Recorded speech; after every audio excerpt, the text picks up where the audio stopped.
Hi, I'm Farmer John. Welcome to Farming in the City Camp. I hope everybody's having an awesome camp. I'm the resident beekeeper here at the farm, so I wanted to take a little bit of time to talk to you today about bees. Why are bees important to you? Well, bees aren't native to the United States. They came from another continent. In fact, there's different kinds of bees on all the different continents, except Antarctica. And we brought a lot of foods that weren't native to this country, like apples. I bet you've all eaten an apple recently, and if not, you probably should. Apples are delicious. But we need bees to pollinate our fruits, some vegetables, and some nuts. And the thing about it is, the vegetables that aren't pollinated by our honeybees that we see, a lot of them are pollinated by different types of bees. Bumblebees get on those big tomato flowers and they shake them to get the pollen out. And that's how that pollination happens.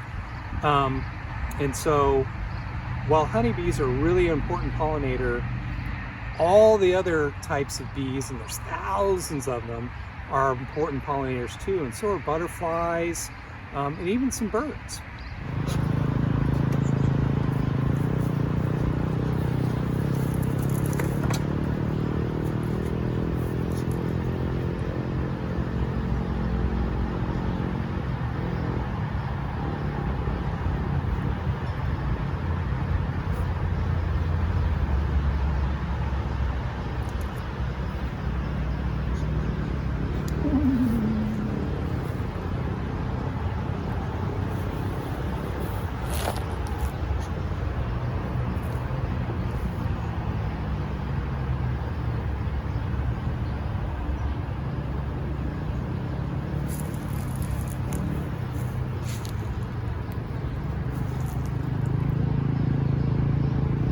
I don't have a care in the world. So that guy coming out, is he cleaning it or she's cleaning it? Feeding. She's feeding on... She's feeding the larva right now. Oh, she's feeding the larva. Yep. Oh, wow. Yep, she's got a little head in there. Oh, wow. And she's feeding. So we've got capped brood on there. In fact, I'm going to rest this on here so I can point. So, cat brood here. These are all baby female bees. All these are drone cells. And they'll like that. And then the capped honey. And capped honey. And they make this moon shape. This moon shape right here is very classical. They put storage around the outside. And put the babies in the center. Yeah.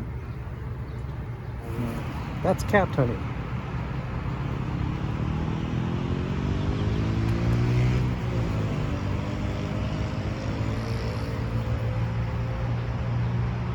Part of what we looked at today and taking apart that hive were the 3 different types of bees. You've got the worker bees, you've got the drone bees, who are male, and you've got the queen bee. So the worker bees are all female bees. It's an all-female workforce. So if you've seen the Bee movie recently with Jerry Seinfeld, it was lying to you. They're not all boys, they're all girls. The drones have a job, which mostly involves what you saw as sitting around the hive. Now, the interesting thing about that queen bee, so during this time of the year, she's laying around 1,000 eggs a day. So 1,000 new baby bees every day. And there's probably, in that hive we were looking at today, probably about 35,000. And so they're all focused on one job, which is making enough bees to make enough honey to last through the year so they can get to the next year.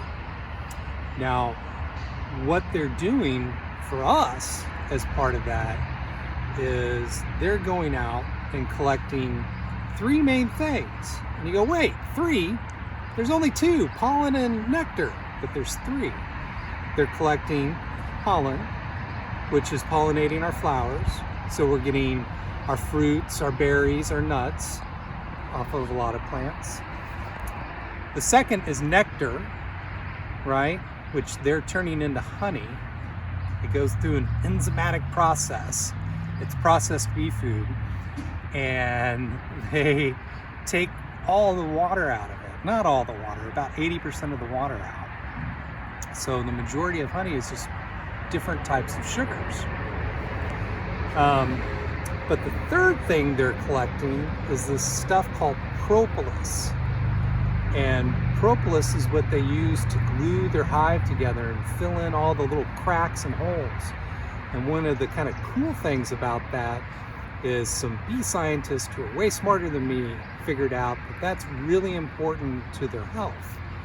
That the antimicrobial properties, so like, I don't know, during the coronavirus, we're using a lot of hand washing and antimicrobial soaps to get rid of germs. That propolis serves a lot of the same effect because of the medicinal property it has for them. All right, so fun bee facts. When you go to someplace new, you probably get out your phone and use the GPS, the Global Positioning System. I like to say bees use something called BPS, the Bee Positioning System. And so once a bee finds a really great source of nectar, it comes back to the hive and goes, I found it, it's great, it's perfect, it's wonderful, here, have some. And the bees go, where is it? And the bee does a dance called the waggle dance. And so it shakes and goes forward and then makes a circle, and shakes and go forward and makes a circle. And you can go online and find an image of that. But what the bee is doing, the direction that it's pointing is actually telling the other bees the direction as it relates to the sun. This is really complicated math that bees are doing. And how long the bee wiggles and shakes tells them how far they need to go in that direction. Well, the sun's moving, so they have to do all the math in their bee brains to know which way to go to find the awesome nectar. Pheromones. Got it. All right. So one of the really unique things with bees is they use these things called pheromones to communicate. So, like, for example, when a bee stings, we'll say a bear. The bee stings a bear, and we know that the bee dies after it does that, but it pulls out its stinger, and that stinger puts out a pheromone, and that pheromone says to all the other bees, sting here.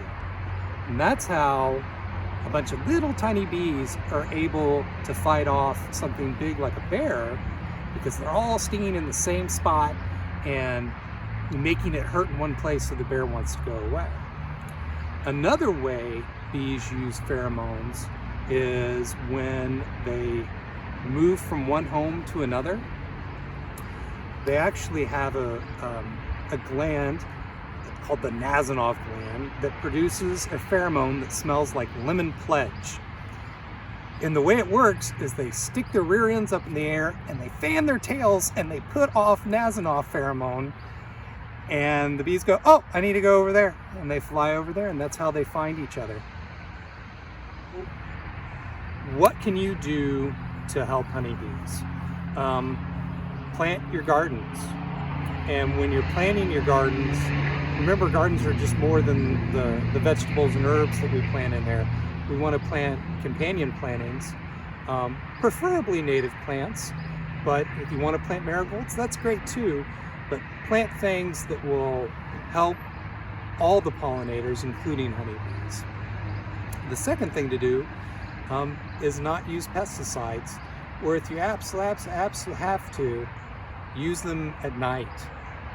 Use them when the pollinators aren't out on the flowers and gathering nectar. Never spray something when it's flowering. Absolutely never spray.